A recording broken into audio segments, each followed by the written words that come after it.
Muy buenos días, queridos suscriptores y suscriptoras de mi canal de YouTube. Son las 9:05 de la mañana. Es la hora progresista, la hora del pacto histórico, la hora del pueblo, en las cuales el 31 de mayo, en primera vuelta, elegiremos al señor compañero y futuro presidente Iván Cepeda Castro, Aida Quilcue, nuestra vicepresidenta. Entonces les quiero compartir un video de giro a la izquierda, giro hacia la izquierda, en las cuales presenta un informe muy detallado, en las cuales la embotelladora Coca-Cola y Manantial, o sea, agua manantial, son los que se han robado el agua. Hay un clan tenaz patrocinado, Paloma Valencia, José Manuel Restrepo, el candidato vicepresidencial de Abelardo de la Espriella, del Fantoche. Y como sabemos, José Manuel Restrepo es primo de la familia de los Vargalleras por parte del abuelo Carlos Lleras Restrepo. O sea, esos llevan todo este tiempo dirigiendo el país. Los Pastrana, los Lleras, los López, los Turbay, y todos son una mano de delincuentes. Entonces el pueblo de La Calera están sin agua en varias veredas. No llega el agua y si les llega es el residuo. Entonces, esto es muy cruel. Por eso el 31 de mayo hay que salir con berraquera a votar por nuestro candidato Iván Cepeda, la conquista del agua, para que llegue agua a todo el pueblo de La Calera, a todas las veredas. Esa embotelladora debe salir del municipio de La Calera, porque se está robando el agua y se está llenando de millones de pesos y van para Estados Unidos o paraísos fiscales de estos mafiosos, con complicidad del Centro Democrático, la clase mafiosa de dirigente, los que no pueden volver al poder, a la Casa de Nariño, porque son unos zampones. Entonces, ¿cómo quiere que uno le diga a estos señores que son unos pobres corrupticos, que pobrecitos, que fue una falla, que es cuestión humana? No, es una criminalidad. Los Vargalleras, los Turbay Ayala, los Uribe Vélez, toda esa mafia, Paloma Valencia, Vicky Dávila, toda esa gente, y tiene un fortín allá en La Calera, y las 24 horas tienen agua, y de la mejor. Y el agua contaminada para el pueblo de estrato 1, 2 y 3, como ellos votan por esas clases políticas, pues tienen que soportar esa humillación y enfermarse. Porque si la gente no eligiera esta porquería de gente, pues estaría lo más de bien. Entonces aquí les voy a compartir el video. Permítame un momentico aquí. Le subimos buen volumen.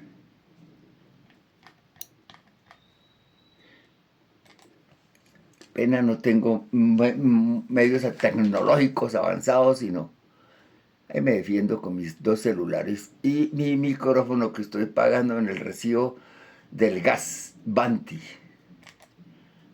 Compañeros, hoy vamos a destapar el cartel de la seda. Vamos a destapar a esos mercaderes de la muerte, mercaderes del líquido más preciado de la humanidad, el agua. Vamos a hablar de cómo los políticos tradicionales le entregaron nuestra agua y nuestra soberanía a la mayor maquinaria de contaminación del planeta, Coca-Cola. Comencemos en nuestro propio territorio.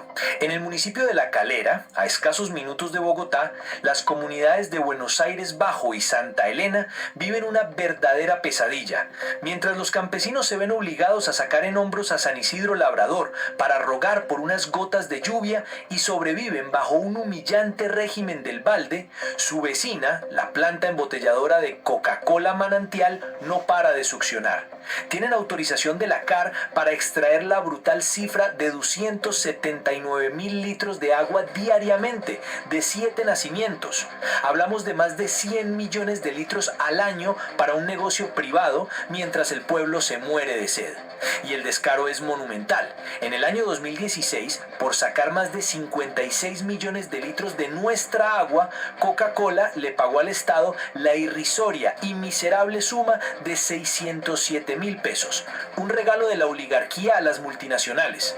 ¿Y quiénes son los políticos responsables de entregarle el país a estas corporaciones mientras destruyen a los trabajadores colombianos?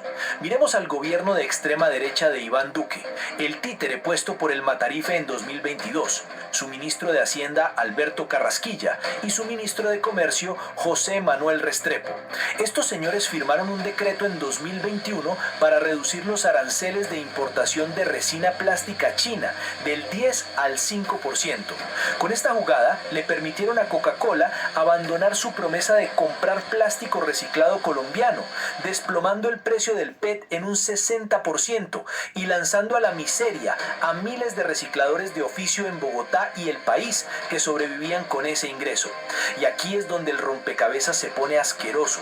Ese mismo exministro, José Manuel Restrepo, el verdugo de los recicladores, es hoy la fórmula vicepresidencial del señor Abelardo de la Espriella. Sí, escucharon bien, el mismo abogado de la Espriella, ese que en sus inicios le decían Papucho cuando era corista de Iván Villazón y que hoy posa de salvador moral cuando no es más que un tigre de papel.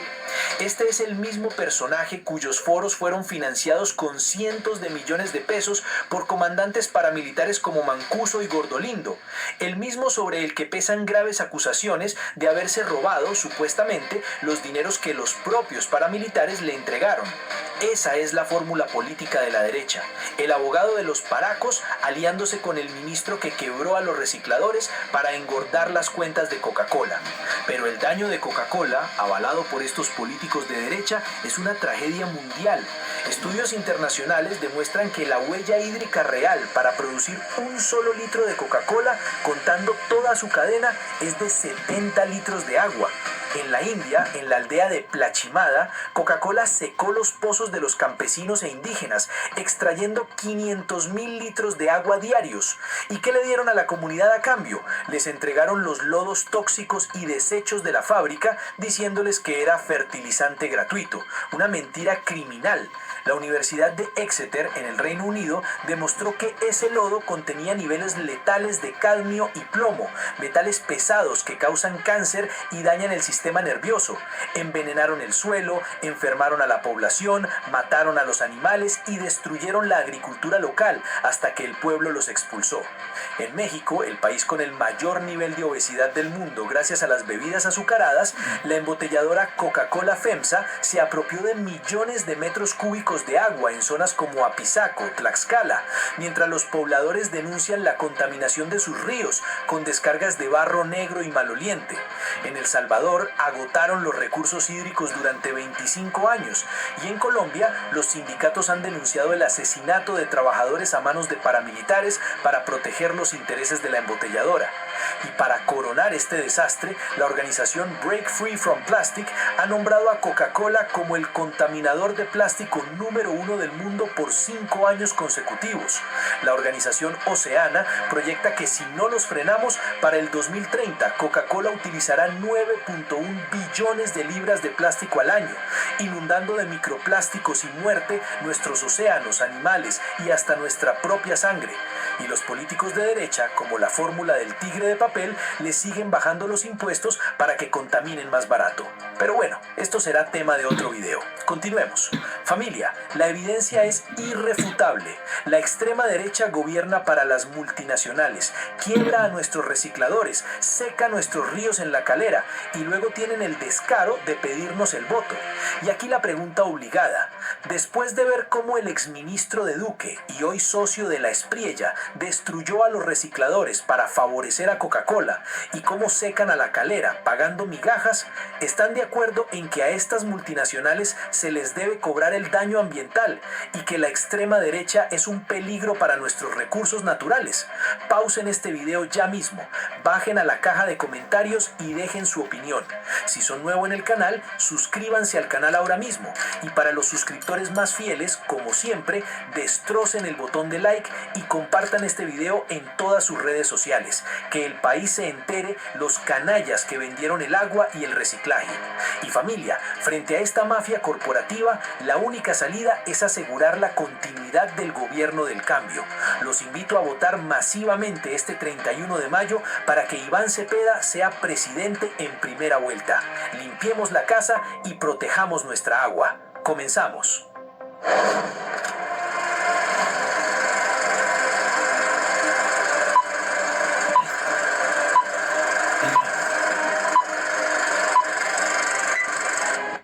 Plaza de Bolívar en Bogotá amaneció hecha un mar de plástico. Todos supimos de esa protesta de los recicladores en Bogotá, pero lo que no sabíamos era de la relación entre Coca-Cola y esas imágenes. Esa protesta fue el 24 de junio de 2025. Los recicladores se quejaban de que el precio que les estaban pagando por las botellas PET era muy bajo. Esos objetos se usan para embotellar la Coca-Cola y otras bebidas azucaradas. El peso de esa compañía en la contaminación plástica del mundo es altísimo.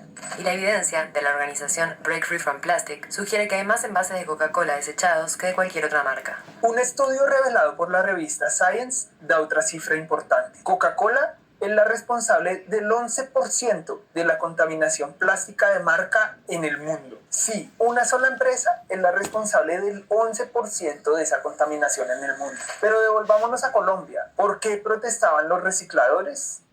Sobre todo el PET en ese momento estaba teniendo bajas cíclicas, cada 10 días, cada mes tenía rebajas de 50, 100, 150 pesos. Llegó a caer casi en un 60% los valores del PET para las organizaciones de recicladores y lógicamente para los recicladores de oficio. Cualquier material que baje es un problema para nosotros como recicladores y para mí, pues claro, el PET al bajar, pasar de 3.000 su kilo a 1.000, 1.200, 700 pesos es un impacto bastante fuerte para cada hogar de cada reciclador porque bajan lucrativamente su sustento, su mínimo vital. El reciclador depende de lo que recoge. Una de las personas que más seguimiento le ha hecho al tema del plástico en Colombia ha sido el representante a la Cámara, Juan Carlos Lozada. Él indagó sobre las causas de la caída del precio del PET reciclado. Ahí se encontró el nombre de Coca-Cola. Las grandes casas de bebidas, entre esas por supuesto Coca-Cola, la primera del mundo, decidió dejar de lado su proyecto ambiental de llegar a 50% de resina reciclada en sus botellas para el año 2025 y acogerse simplemente a las leyes nacionales. La decisión de la multinacional se habría dado luego de una explosión de la producción de resina virgen de PET en China. La empresa, por aumentar sus ganancias, habría decidido bajar la compra del PET reciclado y empezar a comprar el plástico en China. La versión de Lozada coincide con lo que le dijeron a los recicladores cuando hicieron la protesta. Básicamente lo que nos dijeron las empresas que nos compraban en ese momento el material es que había una gran importación de materias primas, sobre todo de China, en PET y otras resinas, pero sobre todo de PET, y que estaban siendo muy baratas. Lozada fue uno de los autores de la ley de plásticos de un solo uso. Él le contó a Vorágine que durante la discusión de esa ley, el lobby de Coca-Cola fue intenso. Él cuenta que la compañía le prometió que para 2025 iba a embotellar el 50% de sus productos en plástico reciclado. Pues resulta que Coca-Cola había dicho que en Colombia llegaría al 50% en el año 2025 y por supuesto al irse al 20% pues deja de comprar resina reciclada y se pasa a la importación de la resina más barata de China para ganarse unos pesos por botella, que es una cosa realmente mezquina y vergonzosa, porque están dejando sin trabajo a los recicladores, a los que les pagan muchísimo menos hoy por su trabajo, justamente porque hay menos demanda de resina reciclada de PET. En palabras de Marisol Mogollón, que lleva 30 años ejerciendo el reciclaje en las calles de Bogotá, hay muchísimos que todavía dependen de esa botella, de eso para comprar, por ejemplo, el arroz, pagar el recibo de la luz, pagar cualquier cosa, llevar a sus hijos al colegio, comprarles los útiles. Y la consecuencia de esa decisión se va a sentir en muchos parajes del mundo. Pues en Colombia eso representa millones de toneladas de resina nueva en los ecosistemas de Colombia. Un país donde no se recicla más del 6% del plástico total. En PET es un poco más alto, podemos llegar al 20, al 25%. Pero ¿qué pasa con ese 75%? Una industria que crece permanentemente. La Fundación Ellen MacArthur muestra cómo para el año 2040 se habrá duplicado la producción de plásticos en el planeta. Entonces, en el neto de lo que ellos están poniendo en el mercado y que terminará en ecosistemas estratégicos como los humedales, los mares, los arrecifes de corales y demás, eso es gigantesco. El plástico que no está en las bodegas y que no se puede reciclar nuevamente, pues está en los botaderos, está en las quebradas, está en los caños, está en las alcantarillas y en el mar. Es decir, hay grandes cantidades de plástico y microplásticos y botellas flotando y empaques flotando y lazos y bolsas plásticas en todo el planeta.